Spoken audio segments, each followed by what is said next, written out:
Hello, Professor Arora. This is Jamshid. Good evening.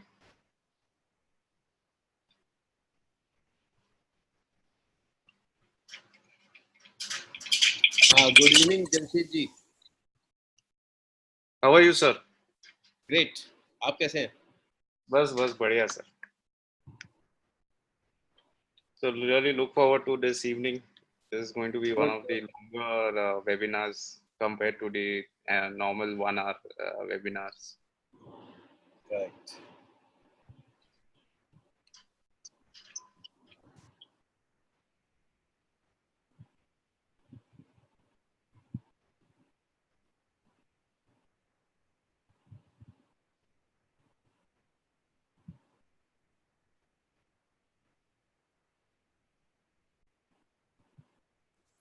I'll be back in a minute. All right.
Hi, good evening, Snehal. This is Jamshed.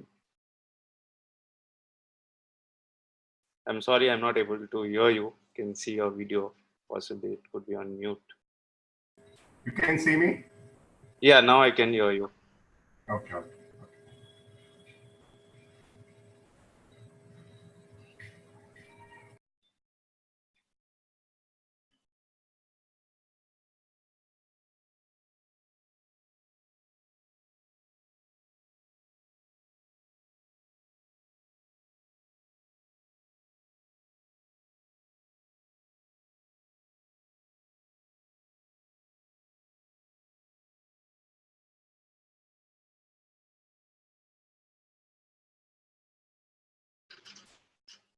Hi, DK. Good evening.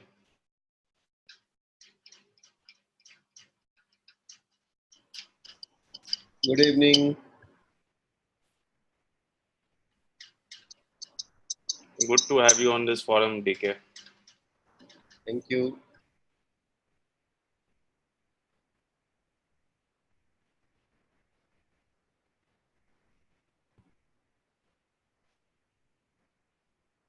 Shall we start or shall we wait for others to join? Arora ji, I would suggest we wait for another 2-3 minutes All right. and then we can start today's session. Okay.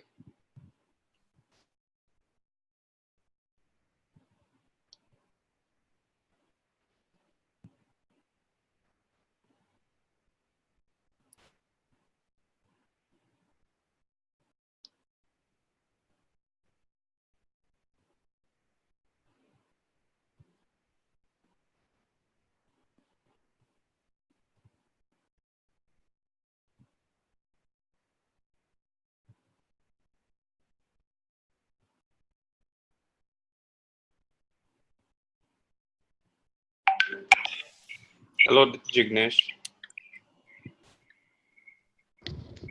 Hi.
We'll wait for a minute more and then I think we can start. All right. Hoping others to join in as well.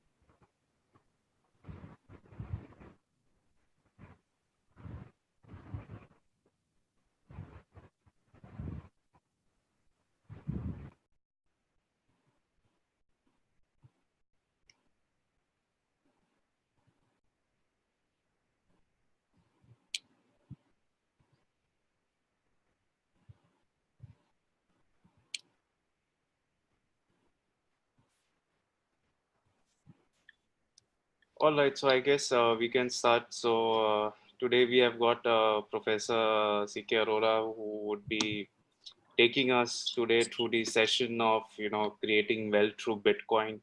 In fact, in the previous session that we had with Mr. Ajit Joshi, he did give us quite a good overview with respect to how blockchain as a technology works and the various applications that blockchain can be put to.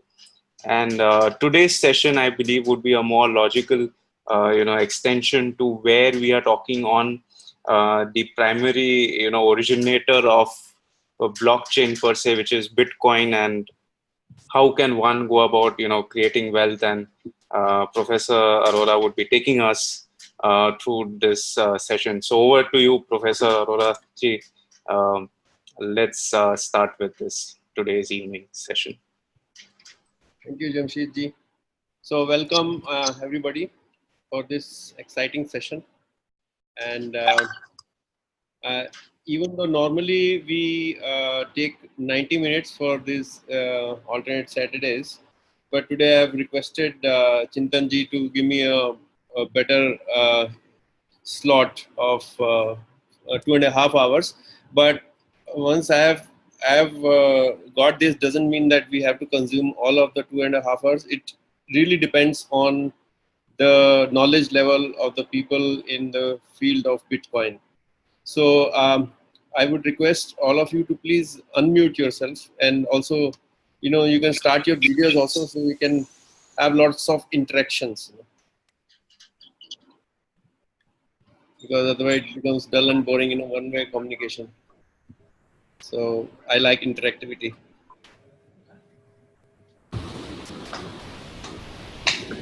Hello, Malik sir. Hi, Mr. Arora. Can we see the other faces also? Can you hear me? Miss Nehal? Hi. Dignesh ji.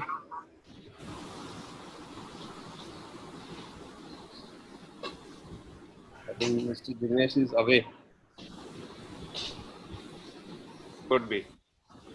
All right. So let me ask the 4 people that 3 people other than me basically. What is the knowledge level of Bitcoin? So let's start with you, Jamshid ji. So, basically, while we have, gone through the past webinars where we have had some overview in terms of blockchain as a technology, but when it comes to specific to Bitcoin, it's a cryptocurrency. And we see a lot of aspects, heard of a lot of things like mining of Bitcoins and, Bitcoins getting traded on the international exchanges and how people are making money on that with the appreciating value of it. So really look forward to understanding more about this Bitcoin ecosystem. Sure. Snehal ji, what about you?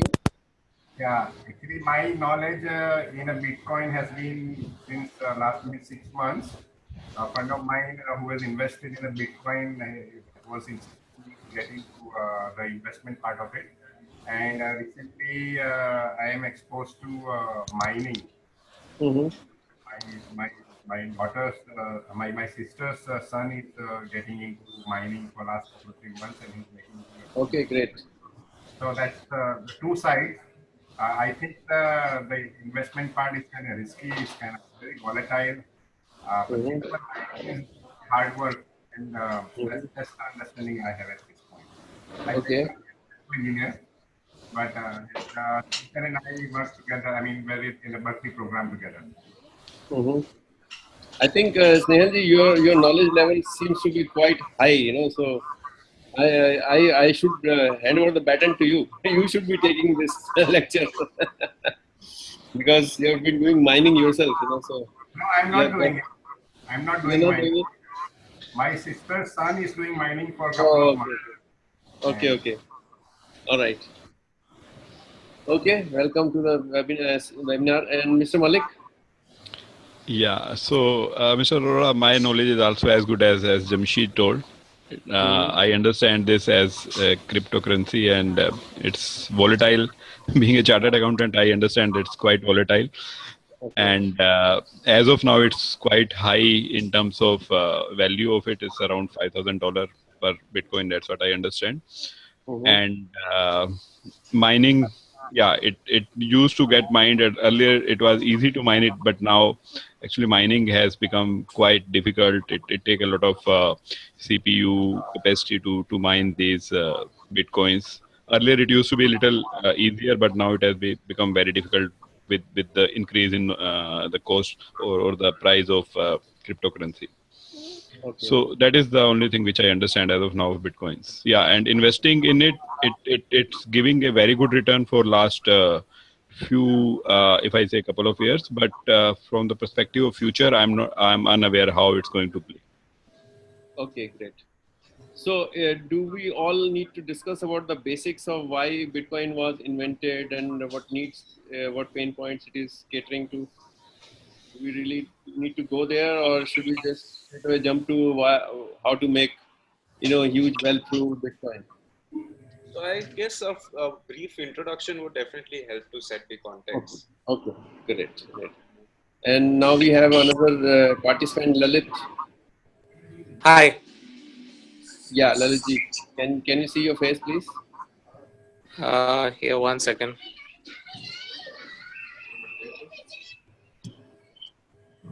I'm sorry, I don't know how to do that.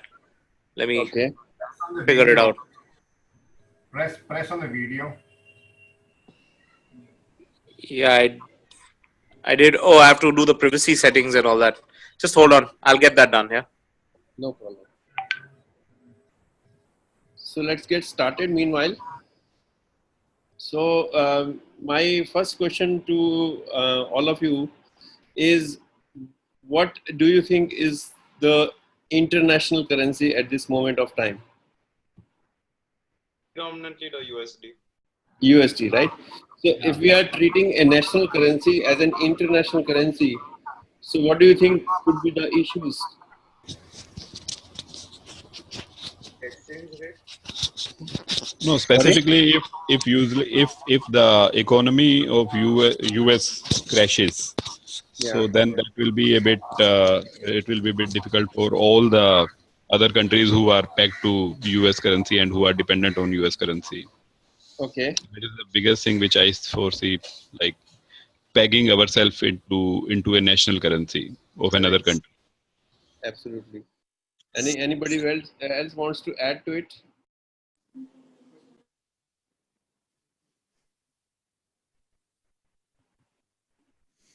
Much of monopolizing with only one, Yeah, one currency, absolutely. the whole thing. Absolutely. Absolutely. So basically, if we are treating a national currency as an international currency, we are giving a higher pedestal to that nation itself. Okay. So we are submitting, we are agreeing that we are inferior than you. Okay. So US by default is becoming a superpower just on the strength of its currency. So that is, according to me, the major flaw in treating a national currency as an international currency. All right. So that is one thing. Second thing, have you heard about Bretton Woods Agreement? Anybody? Okay. So there was an agreement signed in 1930s, and according to that agreement, amount of currency any country could print was equivalent to the gold reserves that they had. Okay. So US could print as much currency as they had the equivalent gold reserves. But in 1973, that agreement was broken. So after that, so there is no control on the amount of US dollars which US Fed can print. All right. So as a result of that, theoretically, whenever United States of America wants to buy any goods or services from India, China, or any country for that matter, all they have to do is just print more currency, free of cost, almost free of cost, right? As compared to the face value of the currency. So basically, it becomes like they are exporting their inflation to other countries. So the United States of America is heavily into debt, and that economy can collapse any point of time, and that will affect, all the nations of the world. So that, according to me, is also a major problem. Do you all agree? Yes, correct. Yes, yes. Great. Now, my second question is, what do you think is wrong with the banking system?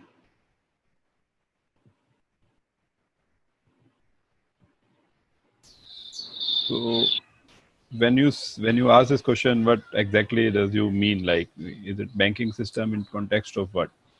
Yeah. So let me just put a context to it. So if we compare ourselves with the likes of Bill Gates or Ambani's, right? They are at the top of the pyramid and we are almost at the bottom, right? Do you all agree? Yes. Yeah. Yes. So whatever little savings that we do, where do we keep that savings? Yeah. So I understood the context now. So what you are trying to say is that at the bottom of the pyramid, where most of the population is, they are the Correct. one who are saving, and the saving is being utilized by the top pyramid. So that Correct. is being channelized through banks as of now. So banks Absolutely. in itself are at risk if the top of the pyramid collapses. So Yes. it will impact to the bottom of pyramid as well as to the banking system. That's what probably Absolutely. Absolutely. So the NPA is a a fallout of that. classical example. Yes. Yes. So if one day all the customers of a particular bank decide that they want to get their money back, would they be able to do that? No. No, they can't. So the Yeah. money is in the hands of those people who are at the top of the pyramid or middle of the pyramid, whatever you call them, like Malayas. Yes. Okay, and we can't do anything about it. Not even Modi can do anything. They take away the money and run away. And recent scam which has personally affected me is JP. The builder. JP Infra. Yeah. So I had invested into a 4-bedroom house, and we don't know whether we will get back that money or not. So Yeah. the scams keep on happening. It's all banking systems flaw. They don't do any due diligence at all. They don't even know how to assess whether the people to whom we are giving them a loan will they be able to give it back or not. So as Yeah. a result of that, the poor people lose their savings, lifetime savings, and that exactly happened in 2008 in United States of America. Subprime crisis. Subprime. Yeah. So lots of banks failed. Right, Yes. people lost their deposits in the bank because RBI has a cross guarantee of only 1 lakh rupees per Yeah. account holder. Right. So if you have 10 lakh rupees or 10 crore, doesn't matter. You can be paid only 1 lakh rupees by RBI. So that is a major flaw in the banking system. So to solve these two major issues, the currency related and the banking, the Bitcoin was invented by a gentleman called Satoshi Nakamoto. And that name is not real, that is an assumed name. So he published a white paper on 31st of October 2008 and called it Bitcoin, the peer-to-peer currency.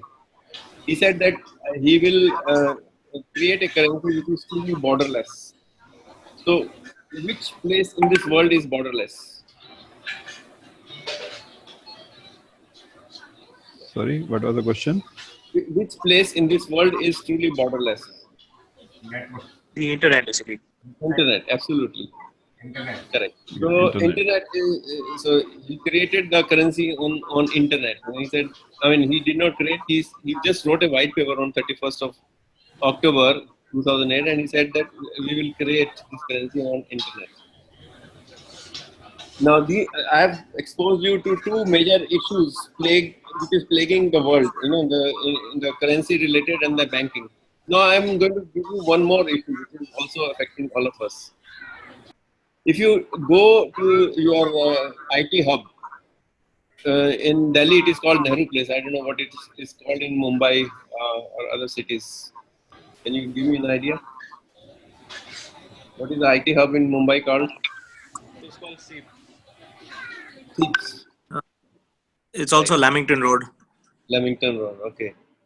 So if you go to Lamington Road and ask for a branded laptop, cheapest branded laptop, what would be the cost? I think it's 20,000 for a DOS OS or without an OS Okay. for an And i3. with OS? And with another $3,000. So about 23-25,000 in that range. Yeah. So now you're talking. So if you buy a 25,000 rupees laptop, 5,000 or 6,000, or maybe if you have Windows and MS Office also, about 10,000 goes straight away to the top of the pyramid, the gentleman called Bill Gates, right? So we said that we are at the bottom and Bill Gates is at the top. So how fair is that? You know? Do you think it is a good idea that we are at the bottom and still we have to pay to the person who is already the richest man in the world for so many years? Is that a fair the game? It's fair and unfair both. You know, fair in the sense that he has created intellectual property rights, right? But drug companies, pharmaceuticals also, they create the IPRs, okay? But their IPRs are valid only for 7 years, okay? So after that, the drug becomes a generic drug and it is available at 5% or 2% of the branded drugs cost. Is my statistics correct? Yeah, means the cost differential is quite a big enough because of the R&D which these companies do. Yeah. But in case of software, they keep on releasing new versions of software, so they basically IPRs never expire, right? And they are taking advantage of that, and taking legitimate money out of our hands. So to correct that problem, there was a movement called open source software movement. We are all familiar with it, right? Yes, correct. So I would call that movement as Gurdwara movement, right? This is a term I created because have you been to a Gurdwara? Yes. Yeah, if you go to Gurdwara, you are given free lunch, right? Yeah. And not only they give you with full heart and full love, right? With full devotion. Correct. So similarly, there are some people who are working in the software industry, and I am also a product of IT industry myself, who notice that the bosses, they are taking away the money of the common man, right? Already they are rich and they are still very greedy, and we are the instruments in creating that anomaly. So software engineers are creating the software, they are updating the softwares, and the rich are becoming richer. So they said, if we can create the software platform, why don't we create another parallel platform which is available to the mankind free of cost, right? So they said, we will stay 2 hours extra in our offices and create a version which is free, which is called LAMP architecture, right? We are all familiar with LAMP. Who's not familiar? Professor Arora, can I interrupt here? Yeah, sure. My sister has joined now. Okay. Her son is the one who is doing the mining, so she's a chartered accountant. Okay, great. Fantastic. Welcome to the seminar.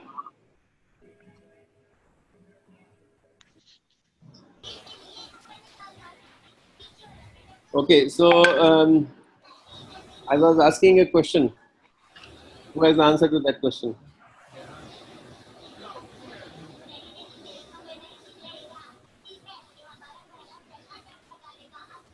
I was saying, what is LAMP? Does anybody know what is LAMP? At least I'm not aware. Okay, so LAMP is the short form for Linux, Apache, MySQL, and PHP. Okay, so this is the open source software movement's best example. There are so many other softwares which are available free of cost and created as a result of the open source software movement.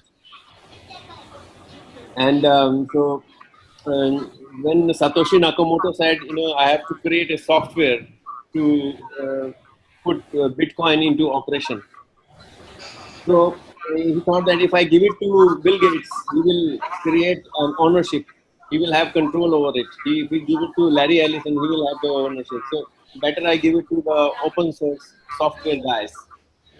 because we designed Bitcoin in such a way that there should be no owner, no bank, no country, no bank, no organization, no, not any individual.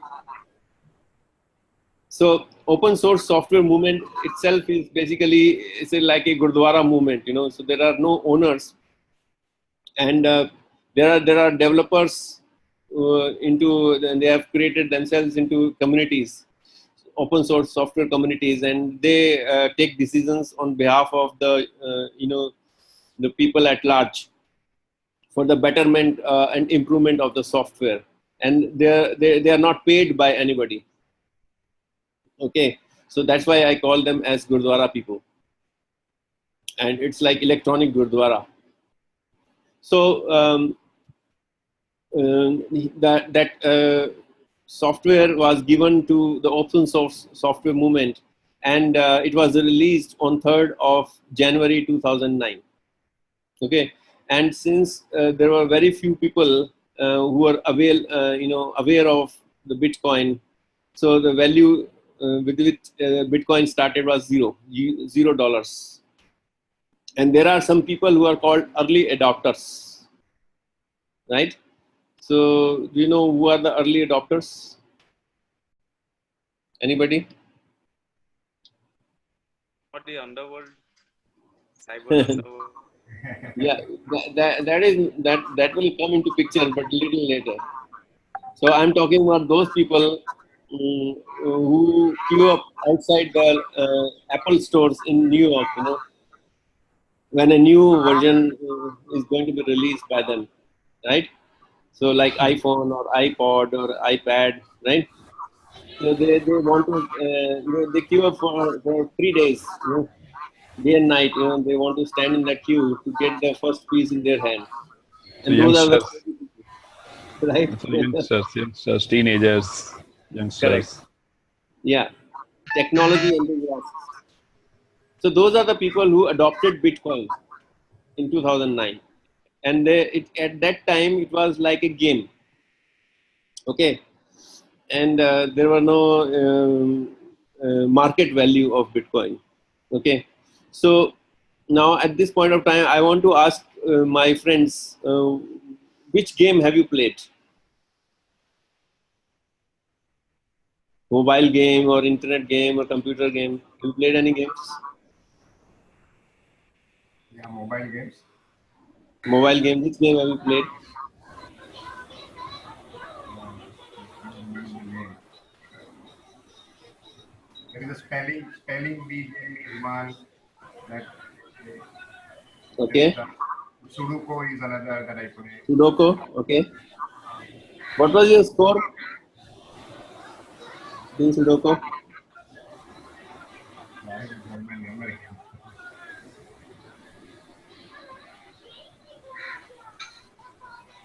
Anybody tell me the score of their favorite game and the score in that game?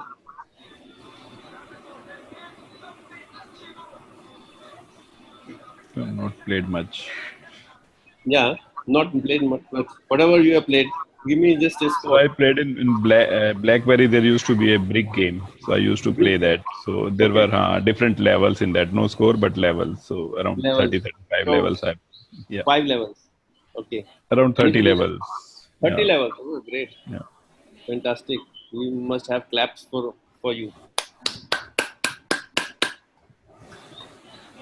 Everybody should clap whenever I say to make this session interactive and interesting, so that some people who are sleeping will wake up.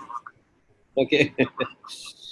Anybody else wants to contribute into this discussion? Which game they have played and what is the score?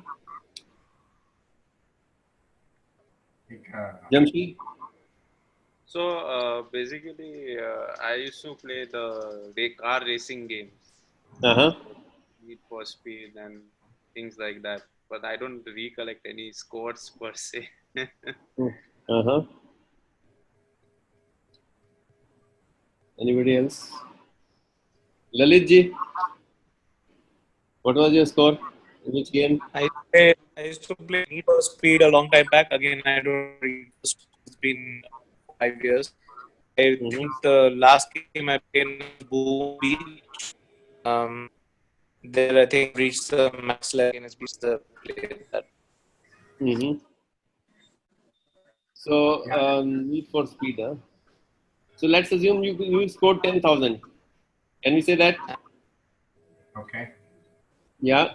And Snehal, what was your score? I just opened up one game on my laptop. I mean, on my mobile. There's a Farmville game that I play. Farmville. Okay. Farmville is the one which I play, where you're supposed to make What? a kingdom in the middle of nowhere, you know. And there are I think 25 levels or something. You know, just you have to go 25 levels. Okay. All right. So if somebody has got a score of 10,000 and other one has a score of 15,000, suppose in Need for Speed. Okay. Now, what does this tell other people?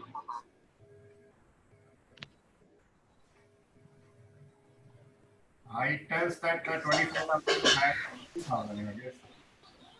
It tells the relative comparison and the relative skill competency Exactly. Exactly. between various people. Clap for you. Everybody, please clap. So it gives you the skill level, right? It's like a social status, and it is nevertheless a digital currency. Is that true? Yes. In a way. It's a digital currency, but you can't buy vegetables with that currency. It is just to compare the skill level of the two people in that Right. game. That's all it tells the other people. And are you familiar with the torrent? With what? Torrent. Torrent. Yes. Yeah, torrent sites basically to download software. Is that what you're talking about? Yes. Peer to peer share. So you download software as well as movies and MP3 and pictures, right? Free of cost. That's right. Yes. Right. Now, if you download it, that means somebody must have uploaded it. Right. Right. Right. And what do they get? Why they are making that available to you? Yeah, they get a reputation score. So, and they can then download as well, right? Yeah, but there are some people who are doing it at a professional level. Okay, so they keep their computer on for 24/7. They are spending internet bandwidth, electricity, their time, effort, money, right? So, what tangible benefits would they get? They are spending so much money so that you can download free stuff. Why do they do it? I guess each download they would get something in return. Each individual download, some salary would go to him, the one who is uploading it. So each one downloads, and what does the person who's uploading get?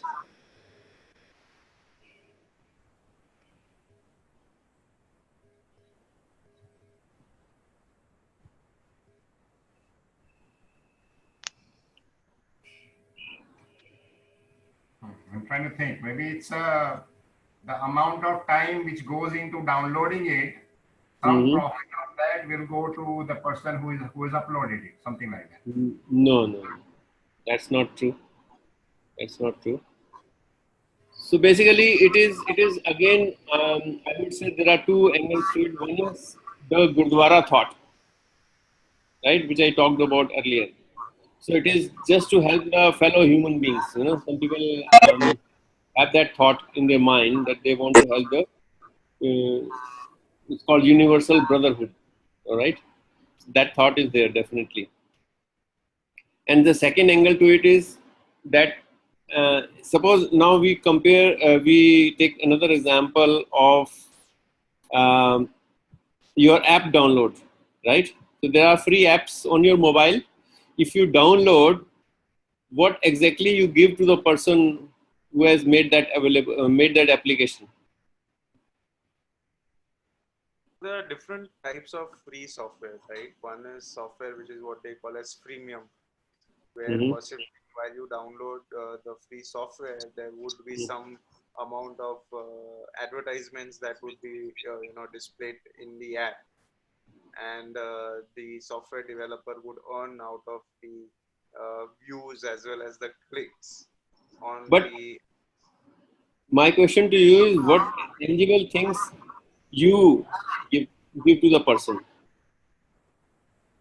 So I think we provide the eyeballs, which is important in this entire ecosystem What of else? What content. else?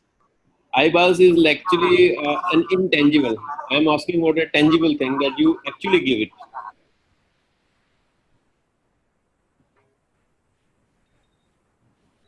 Advertising time. Sorry? Advertising time, because each app has some little advertisement section in the bottom. No, I'm not talking about that. That is again intangible because you can't measure whether when you're looking at that, whether you are going to buy or not. So I'm saying you definitely give it to the developer. And that is tangible, that can be measured. What is it?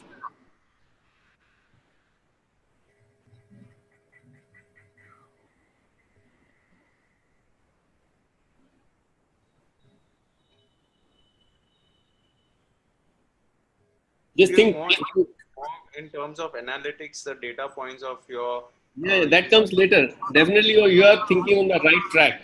I must say that. But before they do analytics, you give something to them. Based on that, they do the analytics. What is that? The usage behavior. So you provide your information to your. You provide something to them. Based on that, they get the eyeballs and they get the ad revenue and they get the analytics. Everything that you are saying is correct. But you are missing one important link. Your usage behavior and usage pattern in terms of what all your That activities is are. also intangible.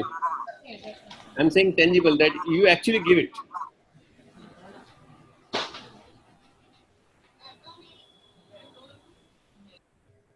Just think. Your time. When was I mean, contact details, not name, right? I mean, no. location.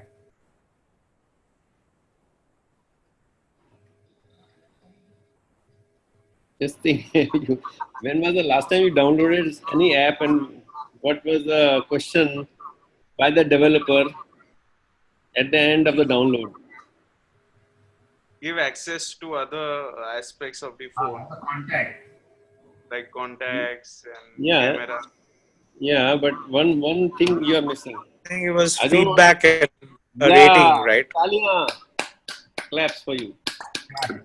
What is the That is answer? what I was looking for. So they ask for star rating, 1 star to 5 star. Star rating. Star rating. Huh? Yeah, and that creates the feed, the SEO that helps them in SEO.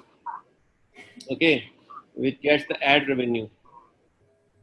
And this star rating is also a digital currency. Do you all agree? What is Yes. SEO? Yeah. Search engine optimization. So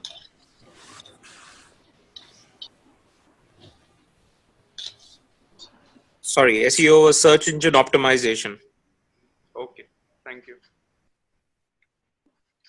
So there are two ways in which we can generate the digital currency, right? One is through games, and the other one is the torrent mechanism, right? The download mechanism, where the infrastructure is made available to the people free of cost, and they give some rating. Okay, so Bitcoin uses both these methods of generating the digital currency. Okay, so who is familiar with Paytm? Everybody? Yeah. Yes. Yeah. So Paytm resides on our mobile as an app. Now, at this moment of time, mobile technology is still very flimsy. So the mobile phone can get waterlogged, the screen can break, it can get lost, it can be stolen, right? So does that mean that the money that is lying in Paytm that gets lost if your mobile is damaged? No. No, No, it's also stored on their servers. So Correct. And that server belongs to Vijay Rajshekhar, right? The founder's computer, right? yes, yes. Now, in case of Bitcoin, this is also it resides in our mobile as a digital wallet, as an app. Right. Okay. Now, if something happens to our mobile, on whose server will get back our Bitcoin from? That's my question. Because we just said our Bitcoin is not stored, it's not owned by any individual, any organization, any country, or any bank. So So whose it's server will that distributed be? computing. So it's basically stored on servers globally, all across, and each of these servers is synchronized. So that basically maintains a record of the ledger at any given point of time, and that prevents something like a DDoS attack or an availability issue on any of those servers. Fantastic, fantastic answers. तालियां आपके लिए. So everybody understood what our friend shared? Who has not understood? Who needs more light to what Lalitji just said? Yeah, spell out a little more, maybe. I mean, it's a globally available. I mean, it will be on a common server, so everybody can look at it, something like that. Right? Yeah. So basically, let's take an example of a transaction. Let me go to.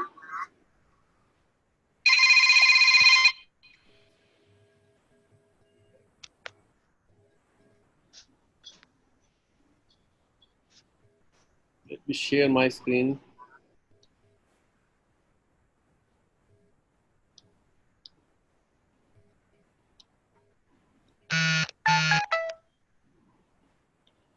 So let's say we have this wallet here and another wallet here, okay? And there is a transaction which happens here. And this transaction is for 10 Bitcoin.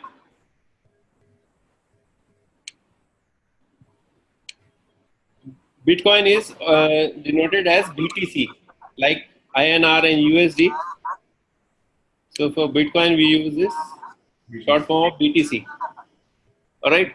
So if we are doing this transition from wallet A to wallet B, so this is A and this is B.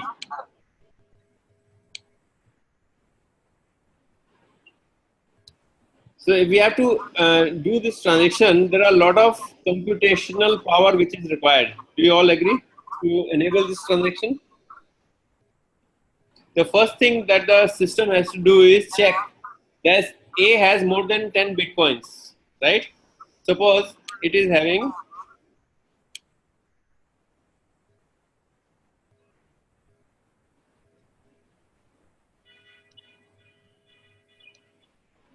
$10, right? And B is having 20 Bitcoins. So after the transaction has happened, has completed, then this will have 0 Bitcoins and this will have 30. Correct? So there are so many things we need to check. First of all, these 10 Bitcoins that we had in wallet A, where are they coming from, right? And what is the source of this 10 Bitcoins? So you have to trace back into the history of Bitcoin. So these entries are actually recorded on an open ledger, like Lalitji said, okay? And that ledger is called blockchain, okay? So therefore, we need to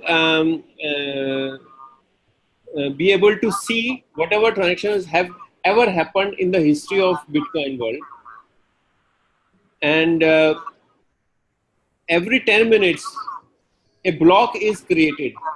Okay, every 10 minutes a block is created for all the transactions which have happened in those 10 minutes.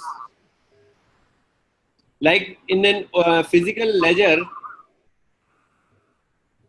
you have pages, but in case of electronic ledger, you have blocks. So every 10 minutes, whatever transactions have happened in a particular 10-minute slot, that is created as a block. And it is linked to the previous block so that you can go back and trace the history for validation purposes. Okay. So this server belongs to the, I would say, Gurdwara people. Okay, those people who want to support the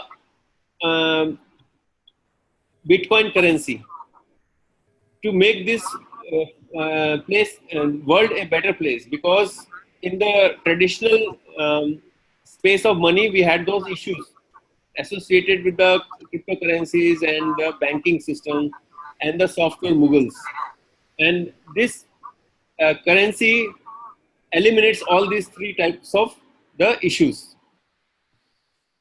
Is that clear to everybody so far? Any questions from any of you? No, understood. Okay, great. So once this 10-minute block is written on the blockchain, a mathematical challenge is presented by the algorithm of Bitcoin to all the servers who are processing these transactions.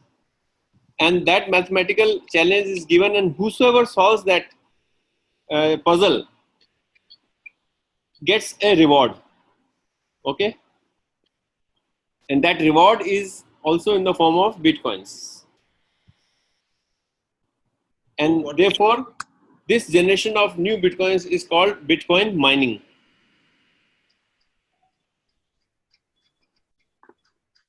Clear to everybody?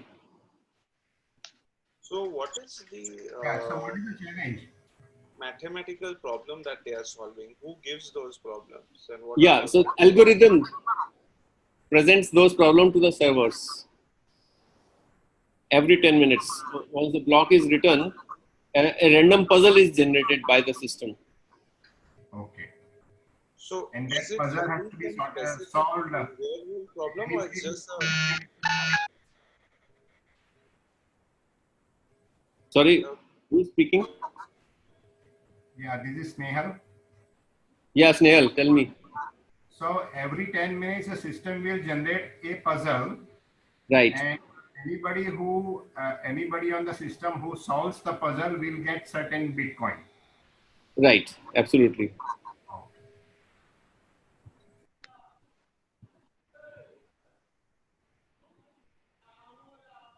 Jamshid, you had a question?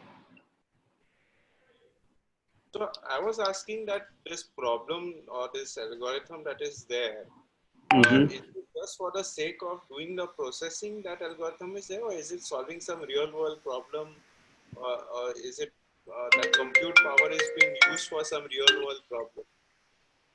Yeah, so basically I want to just tell you what is a real world. Okay. The real world problem that it is solving is the banking. Do you think banking is a real world problem? So, okay, so it is helping to do some processing of banking data. How is it? Yeah, so what is banking? It is transaction processing, right? Correct.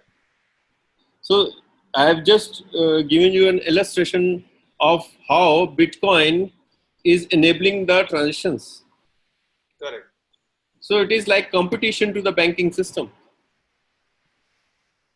Okay. Okay, and I'll tell you how. So my sons live abroad. Okay, and at one point of time I used to live abroad, and I used to send money to India to my parents, right? And then my children went abroad. I had to send money to my children for their education. Now they are sending money to me. You know how much time it takes for money to transfer from one country to another? through the banking system. It takes any amount of time between 3 days to 7 days or even more. You know, sometimes 10 days also. Okay. And if you need money right now, it will take 10 days for you to get the money. How efficient system is that? Right? It's totally inefficient. So in the Bitcoin world, you get the money immediately. It is faster. And also the transaction fee in the banking system. Do you know how much it is? 2%. Yeah. So there was a study conducted by World Bank. You want to know the results of that study? It was conducted in 2014, right? They say that there are some poor countries and there are some rich countries. Okay. And so when the children of the people who stay in the poor country, they get educated, they go abroad in the rich countries, right? And they want to send some money back to their parents for their maintenance, right? Correct. And you know what that transfer of money is called?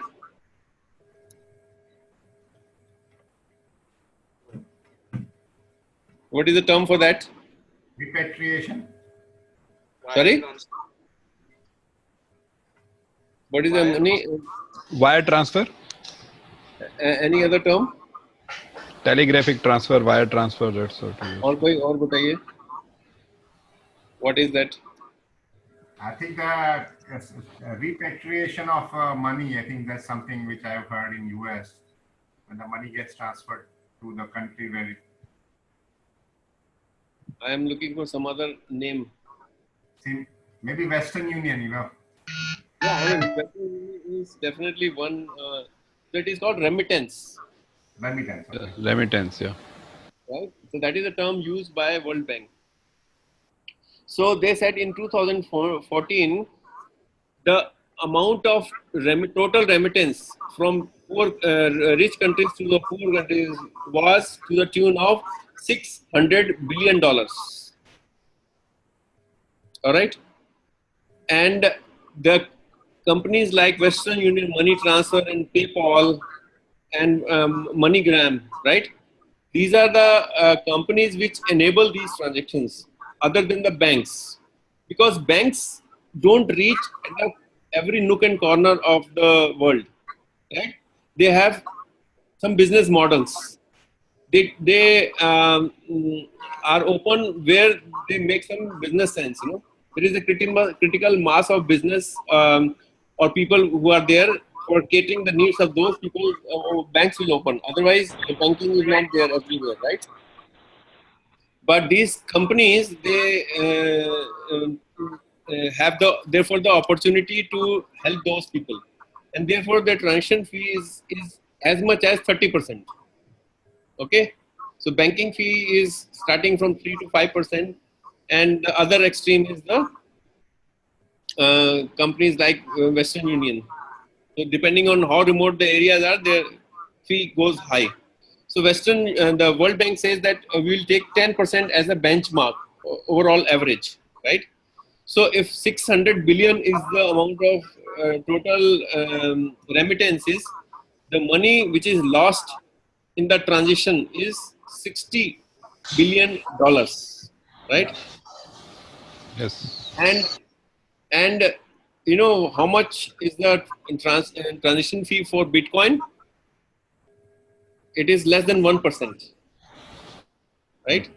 So that means they save $54 billion, right? And how they are saving? They are basically saving them. They are giving more money in the hands of the the poor people, right?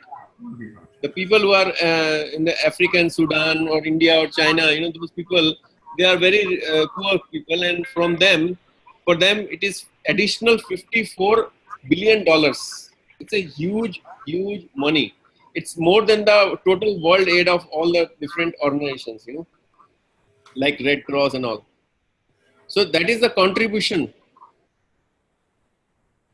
Jamshid, Yes, understood. Understood. understood? So there are three major things which come here. One is that we are acting like an aid agency. Second is the time of transfer is very less, and then the fee is very less. So that is the real world value add that Bitcoin is doing. That answers your But question.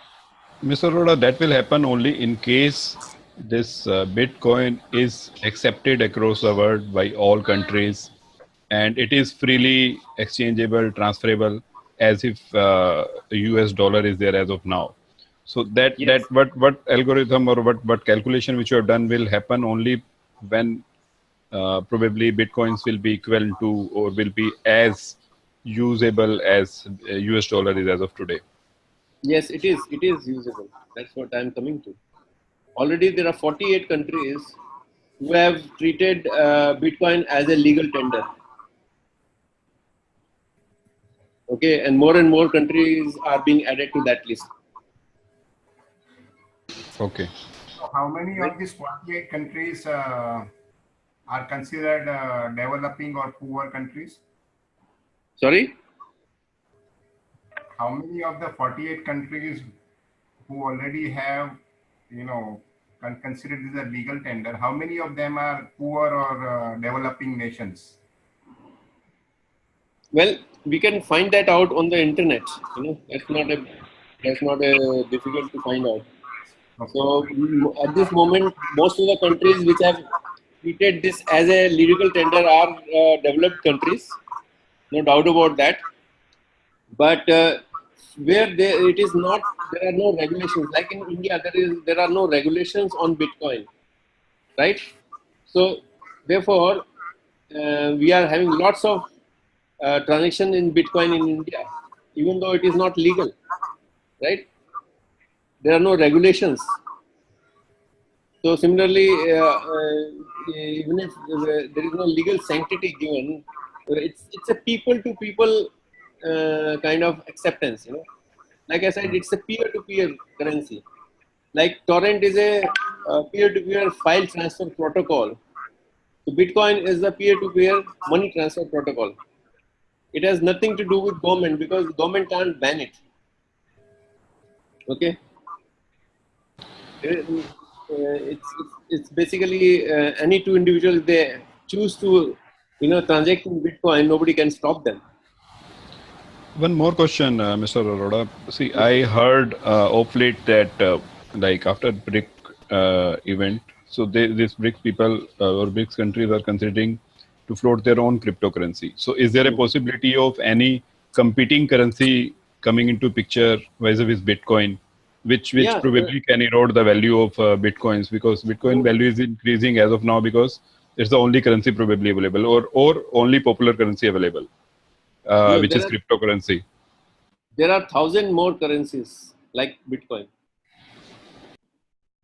Okay. So then say And maybe probably only popular currency. yeah, Bitcoin is the first cryptocurrency. But after the success of Bitcoin, there are a lot of other currencies which have come up. I'll talk about it in later part of my lecture. Okay. All right. So now we all know the basics of Bitcoin and blockchain and Bitcoin mining. Any questions so far? No questions? So now we can jump to how we can create money through it, right? All right. So everybody is familiar with the share values of Wipro and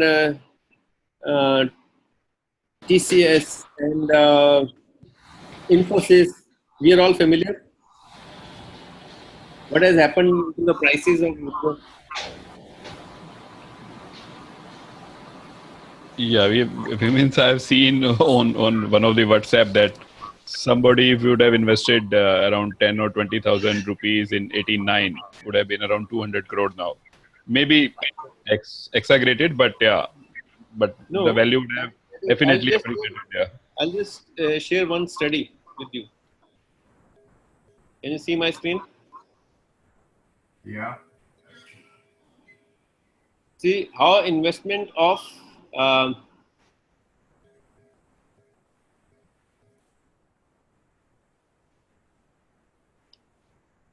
10,000 grew to 535 crores in 34 years. That's Okay. they were right. So similarly, there are a lot of success stories in if you had invested certain number of rupees and you would have made so much fortune. Okay, but has anybody invested in one of those companies and made money in this group? Anybody? Please raise your hand. I Not want in to have. that way. So it's a small term investments which keep on rotating, but not that long term. So we all miss the bus, right? So now we need not miss another bus, and that another bus is called Bitcoin and cryptocurrency bus. You want to board it now? Yes. Yes. We missed the bus because there was nobody to guide us, right? On that bus. That this is the bus which is going to take you to the abundance and riches. But now we have somebody, and that somebody's name is called Amit Bhardwaj. Okay, have you heard this name before? No. No. Okay, so this guy used to work coincidentally in Infosys only, and he worked there for 7 years in a senior management role. And once you work in a senior management role in an organization, you not only know everything about that organization, but also the complete industry, right? So it would be wiser for that person to start his own company, and that's what exactly Mr. Bhardwaj did. He started his own organization, and that was very successful because he got contract from IRCTC and other government departments, India and abroad. And later he put all his attention into the world of cryptocurrencies, and that was 2 years ago. And he did all the study, and in the cryptocurrency he found that Bitcoin at that point of time held the 99% of the market capitalization. Other 600 currencies, they were having only 1% of the total market share. So he put his attention into the Bitcoin, and he offered he has a business offer for all of us. Let's study what that offer is.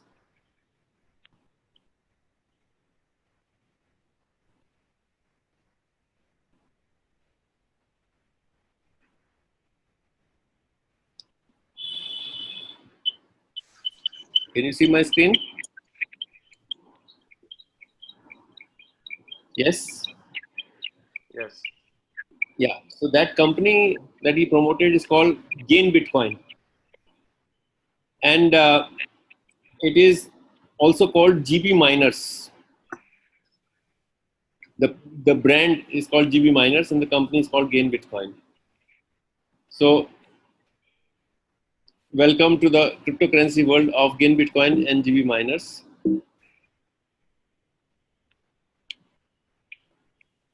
So here is a picture of Mr. Bhardwaj. His main office is in Dubai, and one is in Delhi, and another one is in Poland, and another one is in Vietnam. He keeps on opening new offices. So Gain Bitcoin enables you to make money on the cryptocurrency market. So if you have $100, that is the minimum investment that you need to invest, and you will get from 5 to 12% per month for 21 months. So you can say more or less that over a course of 21 months, which is 1 year and 9 months, you will get almost double of what you invest. So if you invest $100, you get $200. And you can buy these kind of currencies, $100, $500, $1,000, and up to 50,000, $5 lakh also, So these are the contract sizes. And so if you have $1,000 contracts, it for 21 months, it will yield a total of 2,500, out of which 1,000 is your investment and 1,500 is the profit. And it is also having an angle of multi-level marketing. So if you refer your friends to join, once you have joined, you get 5% of the referral fee. And then there are left and right binary trees, and if the tree is balanced, you get 7%. The payouts is done in their own currency, which is called MCAP, mining capital, right? And that mining capital, MCAP, will also grow like Bitcoin. And remember, if the MCAP price goes down for a moment, hold your tokens, and it's better to wait for 2 weeks or a month and sell with extra profit. Whenever you get MCOI, actually you get something every day. After first month, you get something every day. Although they say that they will give you 5 to 7%, but that is divided by 30 and you get something every day in your wallet. So your question could be, how does Gain Bitcoin generate money? So they have a Bitcoin mining farm, which is based in China. And they also have the MCAP algorithm for mining other altcoins. So they also invest whatever money that we invest with them, they invest that into other cryptocurrencies. And since we can't be masters of all the cryptocurrencies, it's like MCAP is like a mutual fund of cryptocurrencies. So that's how they make money, out of which they give something to us. The MCAP can be held for exchange into any crypto coin on csex.com. There is an exchange called c-sex.com, and you can convert your MCAP into Bitcoin or any other cryptocurrencies. So it is rapidly growing cryptocurrency market and higher standards in network marketing. So that's all I wanted to share with you. And now I'm open to questions.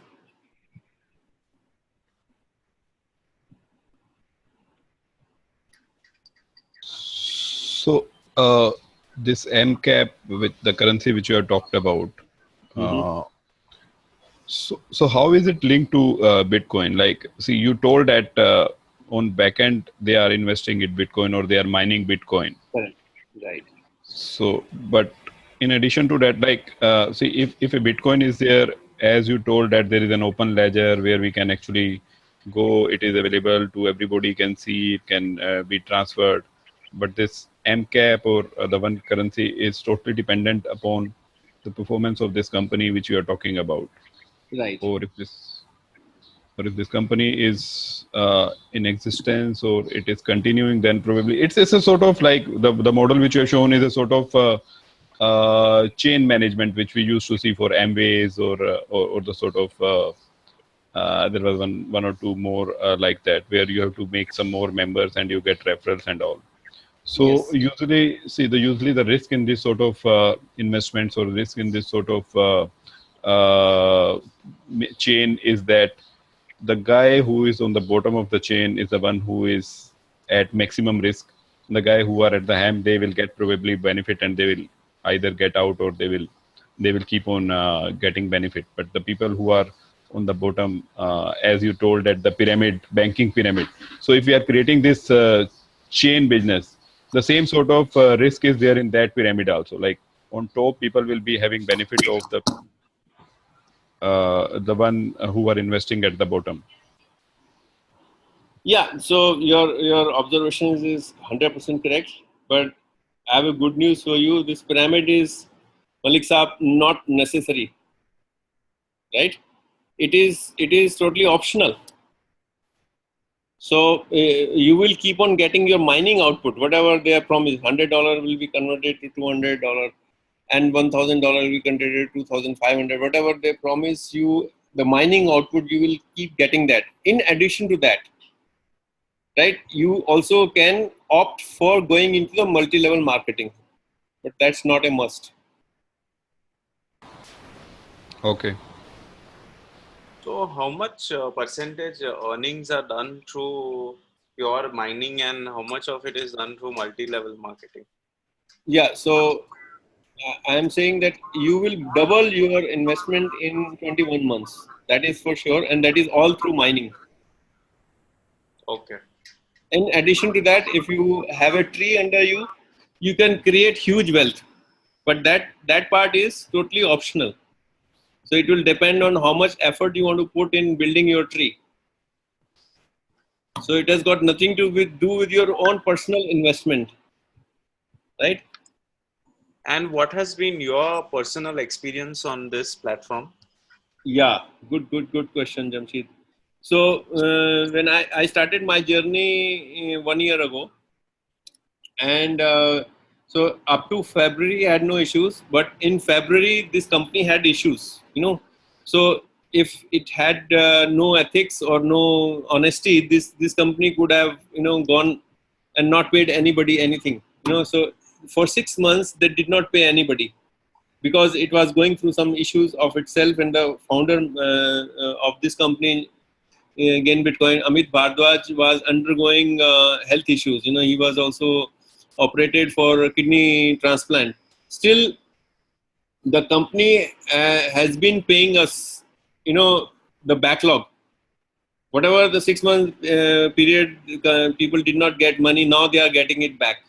Each and every cent which is due to each and every member is now being paid back over a course of time. So that's how we have more trust on this company. Okay. And how old is this company? This company is 2 years old. Okay. No, actually 3 years. Yeah, 3 years.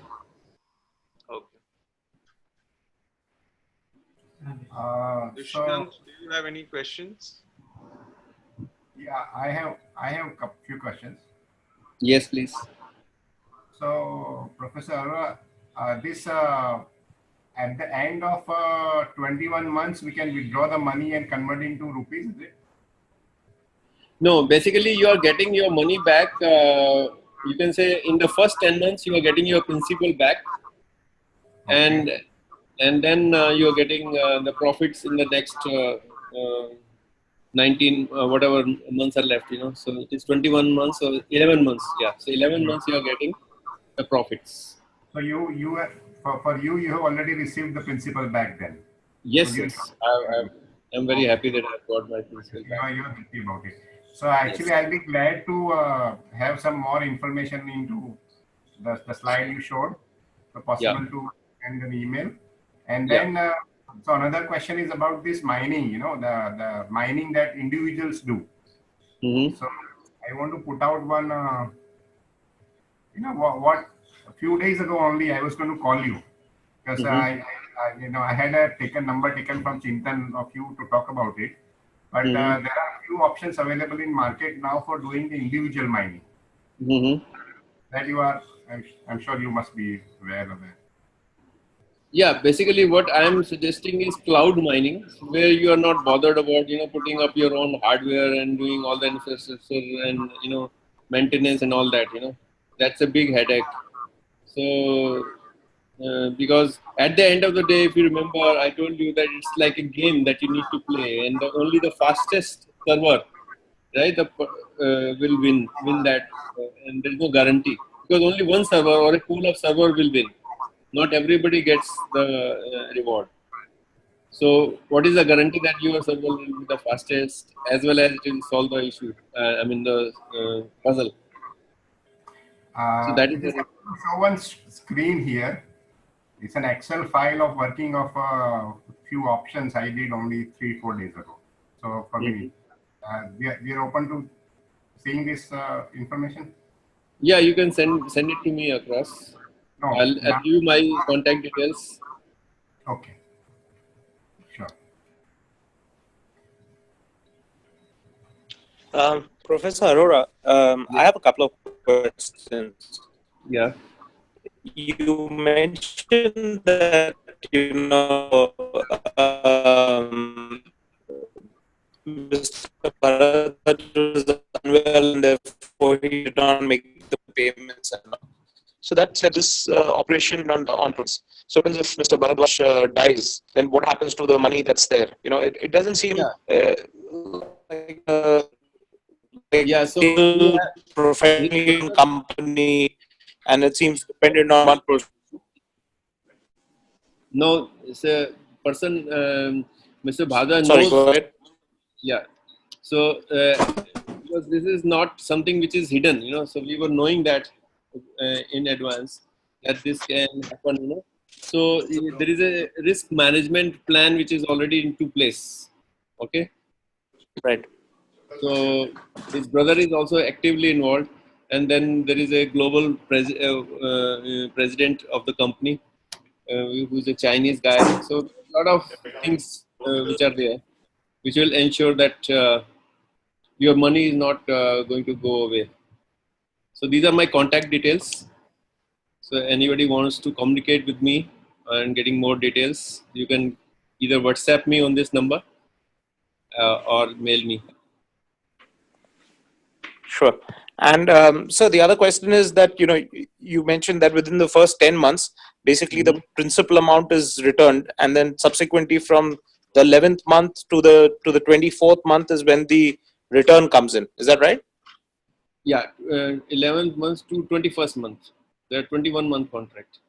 21st, right. And so, you mentioned that they make about 7 to 10% return per month. Did I understand that clearly? Yeah, that is So correct. Because how? I mean, how do they make that kind of return? Because you don't see those kind of returns normally when you're doing mining, right? Not anymore. It used to be there in the early days, not any longer. Yeah, correct. So how are they getting these kind of returns? Especially if I don't go for the MLM option, if I just go for the the basic option as an investor, if I'm buying their cryptocurrency, how do I get those returns? Yeah. So there are a few things GB Miners is doing. Number one is that they are investing themselves into different ICOs. Okay, the initial coin offerings.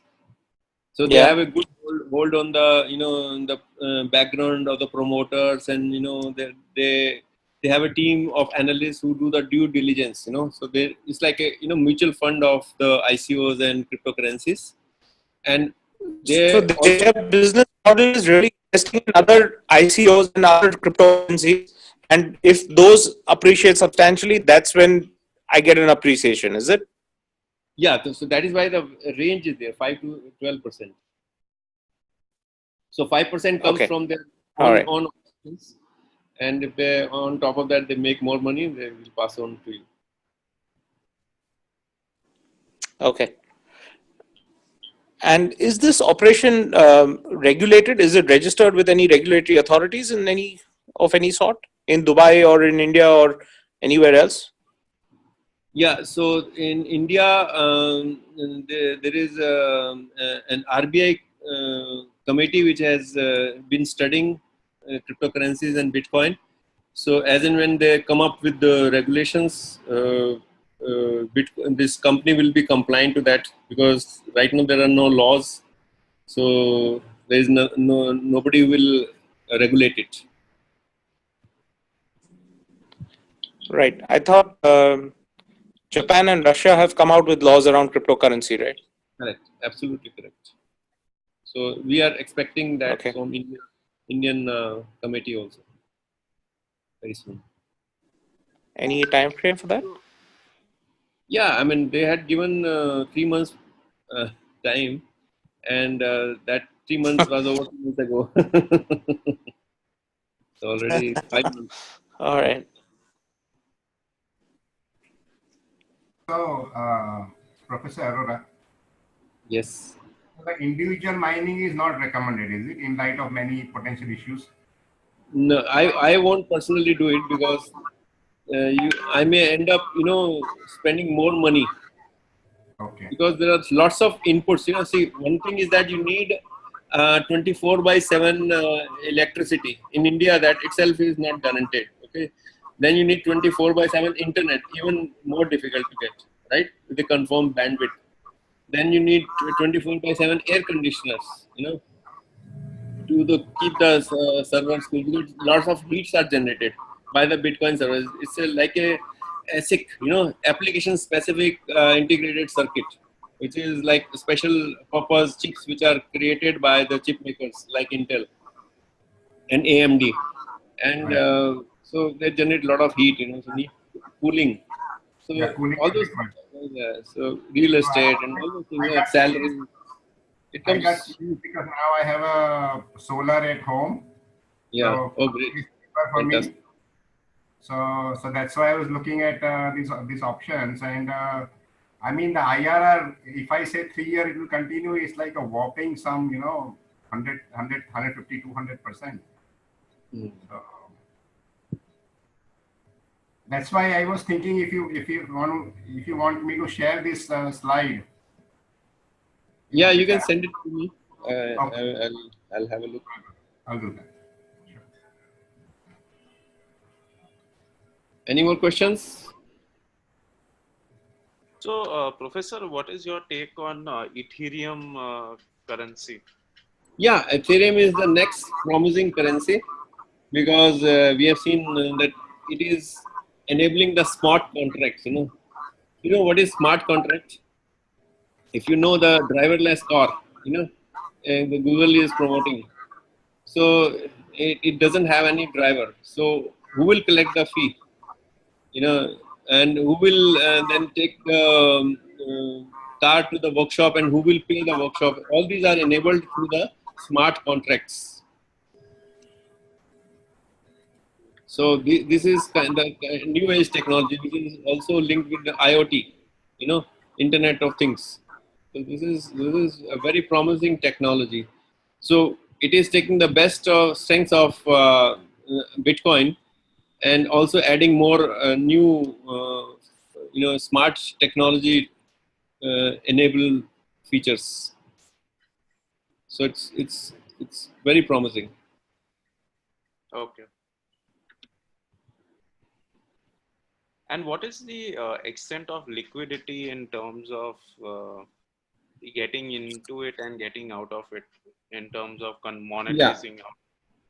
absolutely. So if you have, I would say, a budget of say 5 lakh rupees, you must put not entirely all the 5 lakhs into the hands of Amit Bhardwaj.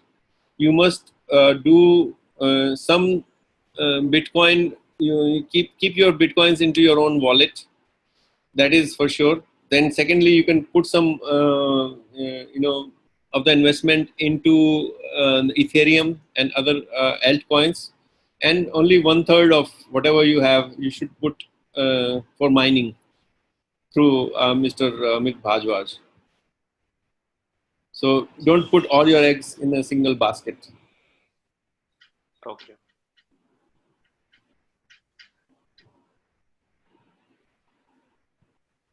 Dushyant, do you have any questions? And Sunil?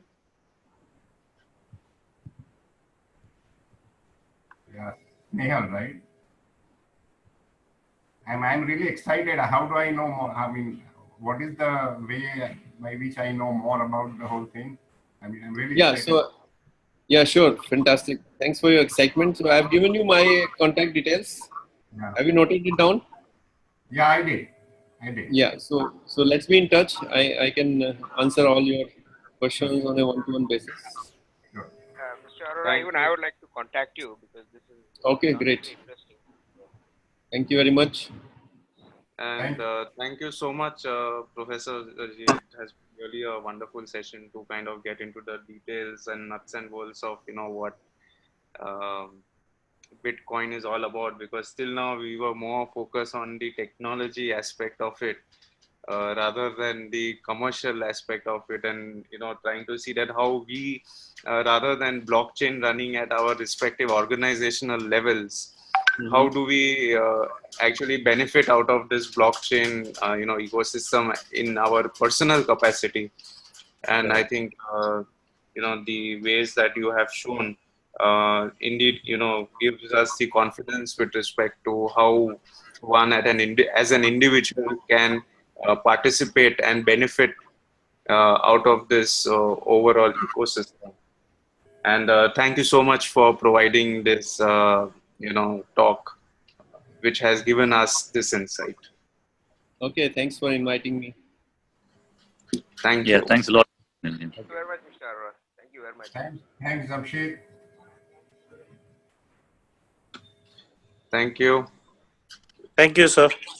Thank you. Bye. Bye. Yeah.